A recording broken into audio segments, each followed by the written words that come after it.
mayam asmanamgaje.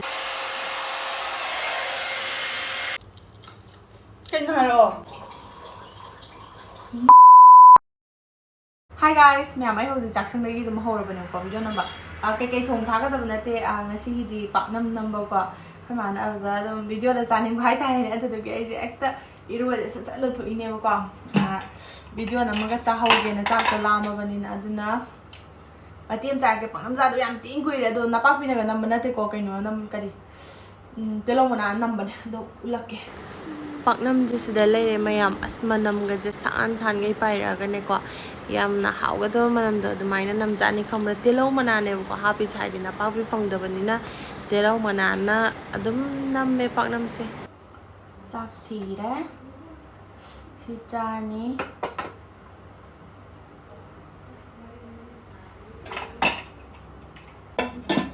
papan da dum hapa chapi do to da bane ko injang hai du kare injang hap thare paknam ga ai gi saru lo na sani chi char yam man du jala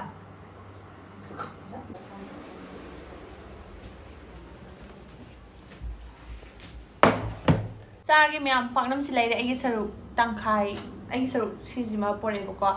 do ya injang thai du ke to lem injang je kai no ni sorry thong mane hawai musori thong mane lai ta ba injang do Sogri do lai ta sogri ko ma de kam chanani yong ne chaning is ga ai microphone do kan do mang gra ba ko sai ni phajan thamo pik pani na mang ni ne am haijam ne da ai na thambam do kaw gre ba ni ko su phat ta na paknam ne thap ba che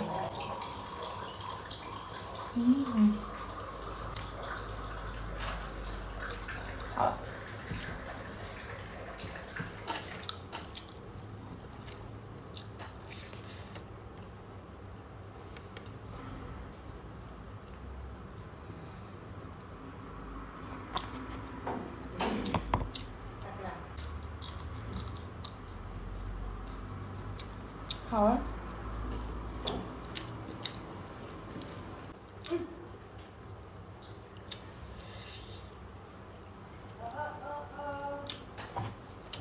hai mươi nhân thật à thà bữa đi phát tè đôi rượu nó xin lại đôi bạn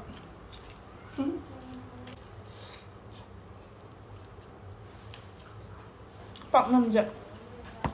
năm ba trăm từ đây này đẫm lên bên này bạn hàng đó thấy lên không được mà đã ăn năm này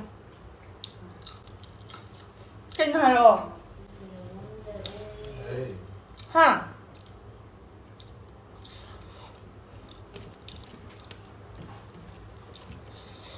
chắc bụng bánh thân là giá sơ lên mẹ chắc tụi xăm gặm tớ bây giờ nó hát xăm ta hát kì xăm dễ pun badi pun da bane is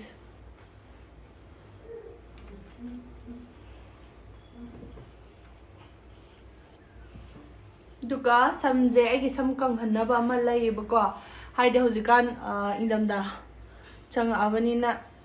xăm dễ kang ba jam na nungai te da na ko indam da da du ke na xăm kang hanna ba ma lai du sisna ga ulake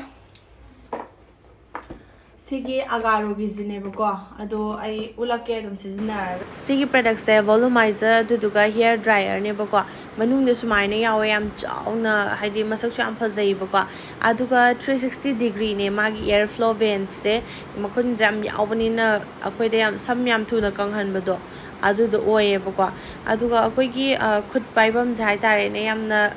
space de yam phajana lai aduga ergonomic design oye ba ko mong yam tai adu magi hit thabam se multiple hit oye ba ahum lei ba adum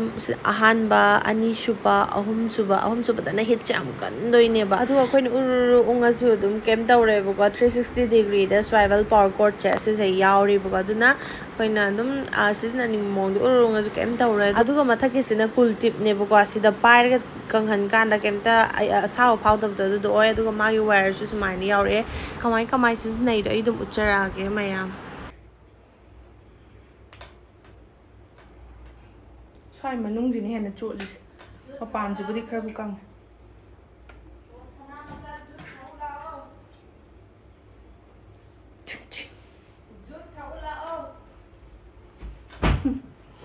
ꯖꯨꯠ ꯊꯛꯑꯣ ꯂꯥꯛꯑꯣ ꯖꯨꯠ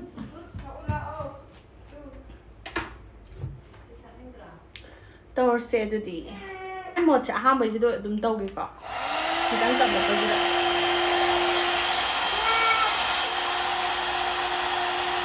ꯅꯨꯡꯉꯥꯏꯌꯦ two ꯌꯥꯝ ꯊꯨꯅ ꯀꯪꯉꯦ to my ꯆꯣꯠꯂꯝꯕꯗꯨꯅꯤ ꯌꯦꯡꯉꯨ two ꯃꯊꯛꯇ ꯑꯗꯨꯝ ꯇꯧꯔꯛꯀꯦ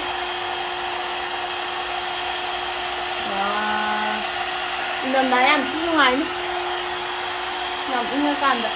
ꯐꯣꯡ ꯐꯣꯡ ꯐꯣꯡ ꯁꯥꯏꯌꯦ ꯀꯪꯉꯦ ꯃꯌꯥꯝ ꯍꯧꯖꯤꯛꯇꯨ ꯚꯣꯜꯌꯨꯝꯁꯨ ꯐꯖꯅ ꯍꯥꯞꯄꯦ ꯊꯥꯗꯣꯛꯑꯒꯦ ꯀꯩꯁꯨ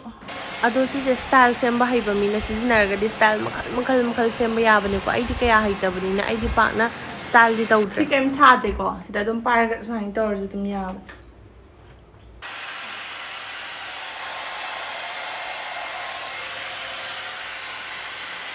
ꯑꯩꯈꯣꯏꯒꯤ ꯁꯝꯗ ꯌꯥꯝ ꯐꯖꯅ ꯚꯣꯜꯌꯨꯝ ꯍꯥꯞꯄꯤꯕꯗꯣ ꯑꯗꯨꯗꯣ ꯑꯣꯏꯌꯦ ꯌꯥꯝ ꯌꯥꯝꯕꯒ ꯃꯥꯜꯍꯟꯕꯗꯣ ꯑꯗꯨ ꯑꯣꯏꯌꯦ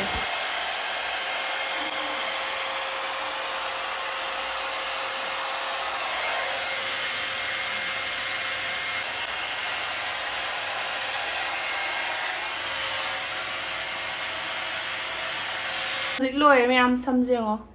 ꯌꯥꯝꯅ ꯌꯥꯝꯕꯒ ꯃꯥꯟꯗ꯭ꯔꯣ ꯁꯝꯁꯦ ꯑꯌꯥꯝꯕ ꯈꯔ ꯀꯦꯟꯈ꯭ꯔꯕꯅꯤꯀꯣ ꯑꯗꯨꯏꯁꯨ ꯌꯥꯝ ꯌꯥꯝꯕ ꯃꯥꯜꯍꯟꯗ꯭ꯔꯥ ꯚꯣꯜꯌꯨꯝꯗꯣ ꯌꯥꯝ ꯍꯥꯞꯄꯦ ꯍꯥꯏꯕ ꯁꯝꯒꯤ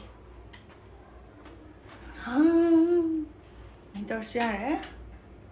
ꯑꯗꯨꯃꯥꯏꯅ ꯇꯧꯔꯒꯁꯨ ꯑꯗꯨꯝ ꯌꯥꯔꯦ ꯇꯨ ꯁ꯭ꯇꯥꯏꯜꯗꯣ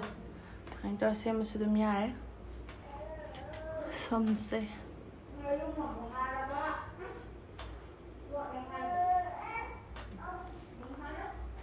ꯂꯣꯏꯔꯦ ꯑꯗꯨ ꯃꯌꯥꯝ ꯁꯤꯒꯤ ꯄ꯭ꯔꯗꯛꯁꯦ ꯄꯥꯝꯕ ꯌꯥꯎꯔꯒꯗꯤ ꯗꯦꯁꯀ꯭ꯔꯤꯞꯁꯟꯗ ꯂꯤꯡꯛꯇꯣ ꯍꯥꯞꯄꯝꯒꯦ ꯑꯗꯨꯝ ꯆꯦꯛ ꯑꯥꯎꯠ ꯇꯧꯕꯤꯔꯣ ꯌꯦꯡꯉꯣ ꯌꯦꯡꯉꯣ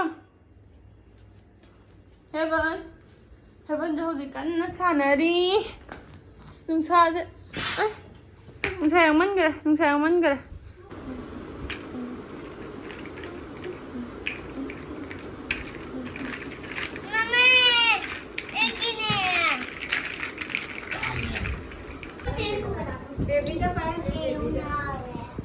Evan yung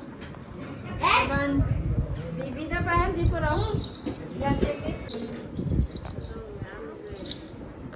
Lanchen view ito kito rin Lanchen view say hi taro hayang kay yang aro idam Noi kai de jalan nim ta hano sa Koi chatore am ta kayo Posting chatore Kushi dress ay sayo ga tumin na sana idam ꯑꯗꯨꯒ ꯃꯌꯥꯝꯁꯤꯅ ꯅꯨꯡꯗꯥꯡꯗꯅꯦ ꯑꯩꯈꯣꯏꯁꯦ